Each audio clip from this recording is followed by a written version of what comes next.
In order to understand Saudi Arabia's approach to Yemen and what it wants in Yemen, it's important to understand from what perspective it views the region, from what perspective it views itself. How does it see its current position? How does it see its current influence? How does it view the issues that are currently taking place in the Middle East today?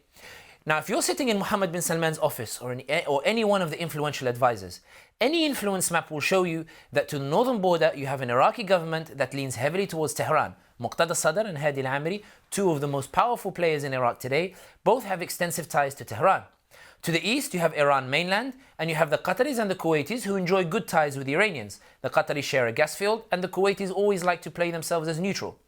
To the west, even though Sisi is supposed to be an ally, and even though you invested billions to help Sisi stay in power and to overthrow a democratically elected president, Sisi stood with Assad while Saudi Arabia were backing anti-Assad forces. Therefore, it follows that any movement in the southern border, given the northern border, the eastern border, and the western border are not necessarily secure, anything that happens on the southern border would naturally cause jitters in Riyadh. So when the Houthis come out in Sa'da and march and take Jawf and Amran and they take Sana'a and they announce that they ally more with the Iranians than with any of the Arab countries, it naturally causes jitters in Riyadh. However, this was not enough to force Saudi Arabia into a war in Yemen. It's important to note that Mohammed bin Salman will not be keen on a war in Yemen. He is not somebody who actually wants to be in the Yemen war, because he will have learned from his predecessors. Khalid bin Sultan was in a very similar position to Mohammed bin Salman in 2009. He was the son of then Crown Prince, he was Deputy Defense Minister, he was increasingly having power put into his hands, and he believed that to cement his chances of becoming king, he would show himself to be this great Arab warrior and he would go to war with the Houthis in 2009. However, his failure to defeat the Houthis and the subsequent backlash as the death toll rose, and the subsequent media campaign against him by other members of the royal family, that a great army like Saudi Arabia was being humiliated by a militia such as the Houthis, blew Khalid bin Sultan's chances of becoming king out of the water. And at the end of the day, he lost his chance to cement his power and become king. Bin Salman knows that wars with the Houthis are not easy. They are very difficult. Therefore, he will not have been keen on entering the war with the Houthis. And indeed, this is the policy of most of Al Saud. And the proof is this. When the Houthis took Jawf and Amran in the north, Saudi Arabia did not move militarily. When the Houthis took Sana'a, the capital, Saudi Arabia did not move militarily. Indeed, when the Houthis, buoyed by the international apathy, encouraged by the international apathy, marched southwards and they took Ta'iz and Lahj and Dhala, and they got to the gates of Aden, Saudi Arabia didn't move until President Abdurrahman Mansour Hadi was in his final stronghold in Aden. When the final stronghold was under threat, in other words, had Houthi taken Aden, he would have been the de facto in control of Yemen. That is when the Saudis launched Operation Decisive Storm. In other words, they believe that if Houthi takes control of Yemen, they will be surrounded on the northern border through Iraq, to the eastern border where Iran mainland is, to the western border where they can't rely on the Arab allies to come to their rescue, and the southern border, Yemen, with which they share a large border where the Houthis would be able to embark on antagonizing campaigns and helping to cause instability in Saudi Arabia. In other words, Saudi Arabia viewed itself in an existential crisis, and this is why it intervened suddenly. It hoped that by withdrawing ambassadors from Sana'a that the international community would react. When it didn't react, it decided that once the last stronghold was under threat, it would enter by force. However, note, Saudi Arabia launched airstrikes. They did not send boots in the ground. This shows a calculated decision made by Saudi Arabia in that they were not willing to commit the resources necessary to force Houthi back to Sa'da. In other words, they weren't willing to accept the casualties required in order to push the Houthis back. They were not willing to sacrifice the Saudi soldier. Why? Because Mohammed bin Salman calculated it. If I enter into a war with the Houthis and the casualties rise and there is a death toll of Saudi troops, Saudi citizens, the Al Saud family, upon whom he trampled on and trampled on their traditions to become crown prince, will turn against him and he will be facing an internal backlash. The problem for Mohammed bin Salman, however, is that he struggled to find an alternative group on the ground to fight the Houthis. The UAE outright rejected backing the Islah, backing the Muslim Brotherhood. The only alternative that was capable of pushing the Houthis back, therefore, were the southern separatists. The Saudis were not keen on arming the southern separatists. Why? Because they're keen on a united Yemen, not a divided Yemen. However, the UAE when Saudis raised eyebrows as a result of the UAE backing the southern separatists, the UAE essentially reminded Saudi Arabia, or told Saudi Arabia, that the Muslim Brotherhood are allied with Qatar. Therefore, if we back the Islah and Islah win, we hand over Yemen to the Qataris, and Qataris are against us today. Our only hope, pragmatically, is the southern separatists. It is this argument that allowed Saudi Arabia to turn a blind eye to the UAE arming of the southern separatists.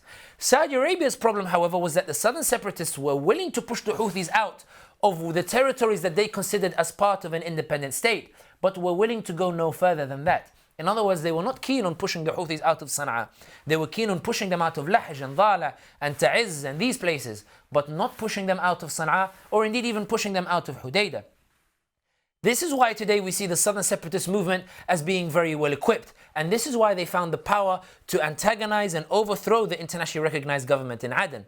Now, it's true that now they're saying after their coup that we respect the internationally recognized government, but we are against the internationally recognized president, but we are against the government. However, this is essentially trying to keep the peace between Saudi Arabia and the UAE, because the UAE knows that it has antagonized Saudi Arabia. The UAE is taking advantage of this weakness of Saudi Arabia. It knows that Saudi Arabia does not want to be in the war with Yemen. It knows Saudi Arabia has suffered a significant media backlash as a result of the calamities it has brought on Saudi Arabia, on Yemen with its bombing campaign. And it knows that unlike Saudi Arabia, the UAE is capable of negotiating with Iran. The UAE is not necessarily against the Houthis taking control over northern Yemen. The UAE indeed doesn't lose anything if Yemen splits.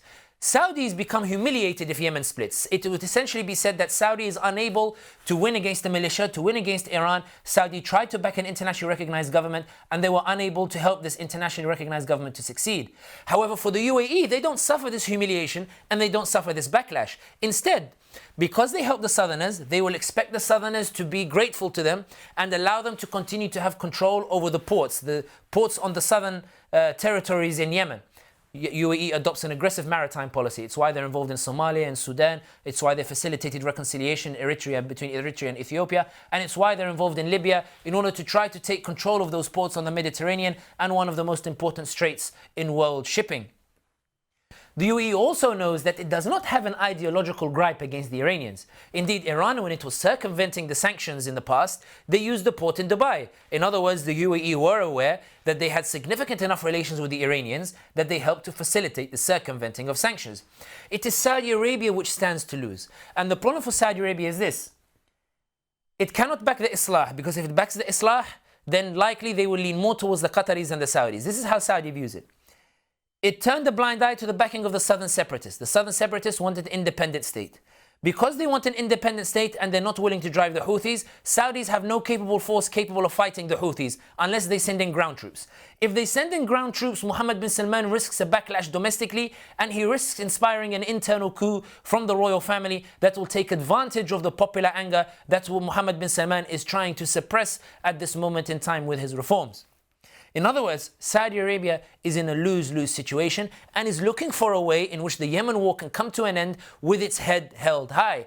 However, UAE is not in it does not have any interest in whether Saudi Arabia leaves with its head held high. The Qataris don't care. The Kuwaitis don't care. The other Gulf countries don't care. In other words, Saudi Arabia is in a catch-22. It is in a war that it doesn't want to be in. It does not want to commit the resources to win this war, and the resource that it has committed is only causing it more problems. In other words, it has entered into a swamp that it doesn't know how to get out of. In other words, what does Saudi Arabia want from Yemen? Saudi Arabia wants a Yemen that does not lean towards Iran and a Yemen that is united. And it looks like, based on current events, that if the UAE have their way, Yemen will split into two, the north will lean towards Iran, and UAE will reap the benefits of the south, and Saudi Arabia will continue to have problems on its northern border, eastern border, and the southern border. However, unless Saudi Arabia is willing to commit ground troops, and that in itself carries its own risks, then it is unlikely to ever achieve its aims. And this is why, far from popular belief that Saudi Arabia seems to be enjoying this war and enjoying killing Yemenis, Saudi Arabia regrets the day that it entered Yemen, and it wishes that it never entered in the first place. And it entered Yemen because it was forced to, because it reacted to a set of environments, not because it wanted to. And this is why we see today the current calamity on the political and military scene, because Saudi Arabia wants to restore the internationally recognized government with as low costs as possible. But the UAE is not interested in the internationally recognized government, and this is why we see Yemen in the mess today. This is why we see that the Houthis have been able to remain entrenched in Sana'a, entrenched in Saada, entrenched in the north. They've been able to put up a defense in Hudaydah because those who back the internationally recognized government are not interested in seeing the internationally recognized government return to Yemen. Saudi Arabia has a very difficult situation on its hands. And of course, we're not talking about this morally. We're talking about how Saudi Arabia sees it. As per the question, what does Saudi Arabia want in Yemen? Saudi Arabia never wanted to get involved in Yemen, and now it looks like it may be humiliated by the Houthis unless it can find some way to turn the military tide.